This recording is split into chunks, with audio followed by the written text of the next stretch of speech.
Hello, everybody, and a good day to you all. Today, I am talking about Only Murders in the Building, season number 4, episode number 3, Too Far the Road. In this episode here, we have the team a little split up because now the actors are involved now.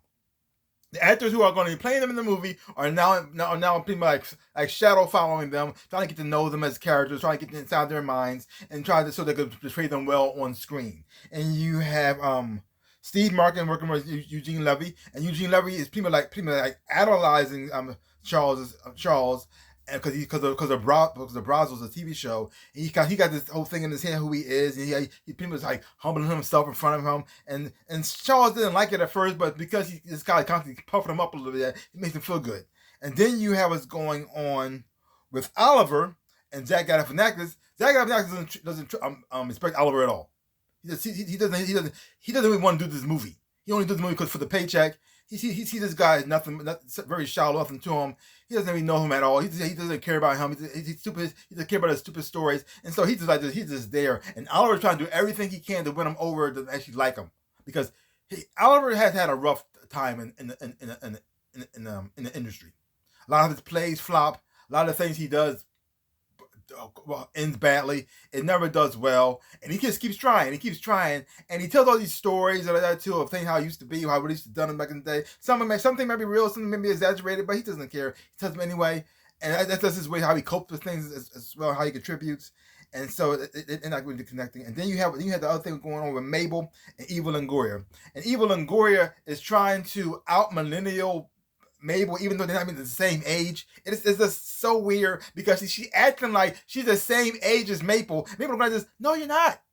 No, you're not. So like you're old enough to be my mom, and you acting like, and then it makes it worse. She doesn't want to betray Mabel like how Mabel is. She doesn't even want to use her real name, and that's just insane here.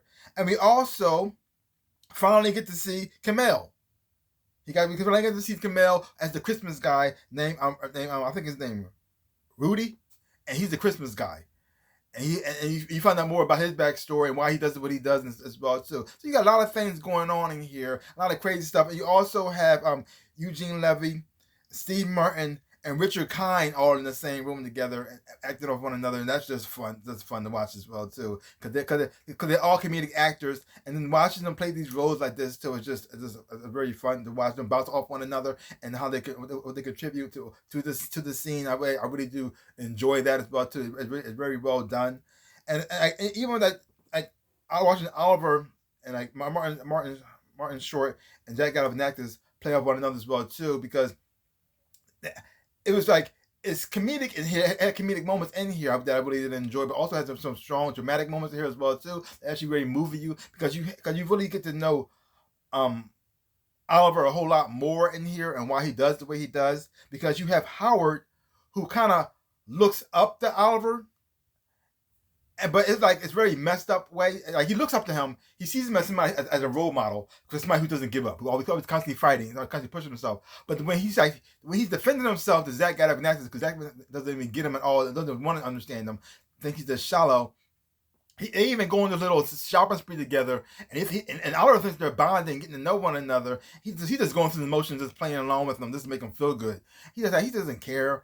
And then when you find out the truth, and you see Oliver's heartbreaking. I mean, Martin Lawrence's performance in that scene was very like heartbreaking, like very sad, and you actually really feel sorry for him as a character. And then you have Howard coming in to defend them, which is like brings in this like very touching moment, but also comedic at the same time. Like you're feeling sad and sorry for Oliver, and your heart's going off and your heart's breaking from him, almost like teary. But at the same time, it balances out this humor in there because he's defending him, but at the same time also insulting him too. It's like this. I think you in a way you can see Oliver saying, "Thank you for helping me, but don't help me, please. You are hurting me more than I wasn't feeling bad about myself, and now I feel worse about myself. But at the same time, I appreciate what you're doing too." It's like you're seeing that balance in there, and you're seeing how like, Oliver is struggling to try not to break down and start crying, but at the same time try to put on a brave face too. And that's what, and then seeing the turnaround with Zach Galifianakis, finally seeing Oliver for who he actually really is, and actually starting to understand who he is as a character, and now wanting to play him as like this Like it was so funny because I just all the things Oliver was doing, all the crazy stories he was telling, all the shopping and doing and dressed like him, trying to understand him, who he is as a person, was just like wasn't really truly him. It wasn't really him. That's the show Oliver does. Like this, Oliver is a very insecure man. He's been through a lot. He has a lot of heart, and he tries really hard, but he just fails a lot. He fails. Nothing he has done has ever been successful. And he finally thought after all these years in the business, he thought he had a play that actually was going to kill it. And then, well, it only had like one good review. And then the people involved were murderers. So that kind of killed that dream. And then he has a girlfriend who's actually, who's Meryl Streep. So for some strange reason, no one noticed her talent. But now she's starting to take off by playing like a side character on a TV show.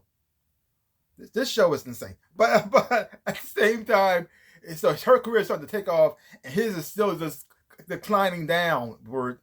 And so this was like, so having him, that guy play him well, it's almost like he's like living out his dreams, living out his hopes, and he found for somebody. This is for somebody who finally can see him for who he is, and say, "Damn, that guy, he got it." Like if I can see him, if I can, it's the same way Meryl Streep, like that somebody like he saw her, somebody will actually see him for the first time and say, you know what, he actually is talented. You know what, he actually can make it. You know what, I think I want him to direct my something like that too. And he just yes, and he think this is the way. So he thought about bonding with that actress. He thought he might turn things around, but seeing him rejecting him like this. Like if he feel like everybody in his life who rejected him, everybody who life who come saying he was going to make it, but he just keeps trying. He has that heart. He has the fire as well too, and then you have Mabel and Evil Longoria. Evil Longoria has been like pushy and thinks she knows everything, even when she's like interrogating Rudy, who she thinks is the killer. Not a matter of fact, she doesn't think it's the killer. She knows it's the killer, and so she's trying to prove it. And you got Mabel who's being more cautious to say, hey, if he actually is the killer, he might kill us. So how about you not do this? But by her being so bold, it made Mabel actually start to open up on her shell as well too, and say, you know what? I've been so cautious about everything so much, and maybe I should take some chances as well. So it's okay, even though her approach was like completely all wrong, she still managed to learn something from it. And then we also got to know a little bit more about Kamel's character, Rudy, and why he does what he does, and the whole Christmas thing in the first place. Like he's just a fitness influencer who did a Christmas special, he did something for Christmas one day, and it blew up.